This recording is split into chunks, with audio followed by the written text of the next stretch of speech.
Hi mga mare, another day, another mini vlog. Panibagong araw nga na naman mga mare, panibagong mini vlog nga na naman tayo for today's video. At finally nga rin mga mare, bubuksan na nga namin itong 1-year ipon challenge namin. At parang kailan nga lang mga mare na mag-uumpisa nga tayo nitong mag-ipon. Tapos ngayon, eto bubuksan na natin. At bago nga ako magbukas nitong alkansya na ito mga mare, pinahula ko nga muna ito sa pamilya ko at natatawa nga ako sa hula nila dito mga mare dahil parang minaliit nga nila itong ipon na barya ko. Sabi ko naman sa inyo mga mare na wag natin maliitin yung ipon na barya dahil kahit barya nga lang yan, kapag once na naipon na yan, ilalaki na nga din. At nag-umpisa na nga rin akong magbilang dito mga mare at 4 nga pala kaming nagbibilang dito at alam nyo ba, sobrang saya ko nga dito mga mare habang nagbibilang ako. Dahil alam ko mga mare, sa loob ng isang taon, worth it nga lahat ng ito. At dito sa barya challenge nga na ginawa ko mga mare, karamihan nga dito ay puro 20 peso. Kaya naman nagulat nga yung kapatid ko dito mga mare na habang binibilang niya nga yung mga nabilang dito, lumagpas na nga sila dun sa mga hula nila. At eto na nga yung tanong ng karamihan sa akin mga mare, magkano daw ba talaga lahat nga ng naipon namin dito sa ipon challenge sa loob ng isang taon? Ang naipon nga pala namin dito mga mare ay umabot ng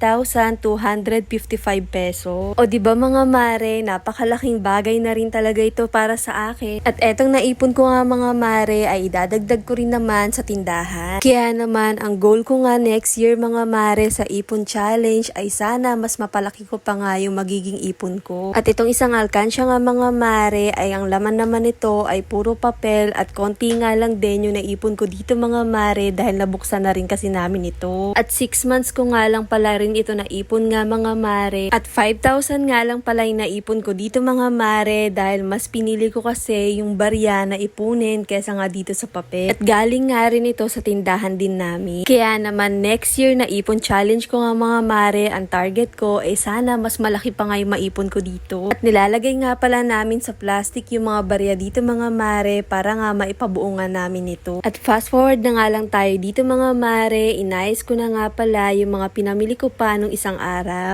At ngayon nga lang ako nagkaroon ng oras nga na mag-ayos dito sa tindahan mga mare, kaya naman sinamantala ko na pilang din naman ito. Dahil bukas kasi mga mare ay mamimili nga na naman kami ng mga paninda dito at dapat nabawasan na nga yung mga dapat kong ayusin dito sa tindahan. At nakapag general cleaning na nga pala ako dito sa tindahan namin mga mare para kapag bumili nga na naman kami ng panibagong stocks ay magdi-display na nga lang kami dito. Sa sobrang dami ko na nga ginagawa dito sa bahay, tindahan, minsan hindi ko na talaga alam kung ano ba yung uunahin ko. Pero mas pinapriority ko pa rin talaga mga mare kung saan ba ako kikita dahil alam ko yung mga gawaing bahay ay makakapaghintay naman yan. At meron pala akong nabili dito sa amin mga mare, eto nga pala yung bagong lagayan ng mga candies ko. At mabuti na nga lang din mga mare, nakahanap nga kami ng pinsan ko na medyo mura sa online at pre-love nga lang din namin nabili ito. Kaya naman nung nakita ko nga kaagad ito mga mare, hindi nga kaagad ako nagdalawang isip bilhin ito. Dahil maganda rin kasi tignan sa tindahan mga mare kung nasa iisang lagayan nga lang nakalagay yung mga candy. At bukod pa nga nun mga mare, hindi na nga rin ako mahihirapan mag-akyat baba nga dito sa taas. At eto na nga itsura niya mga mare ngayon, mas maganda na nga din. At eto naman yung itsura niya sa labas.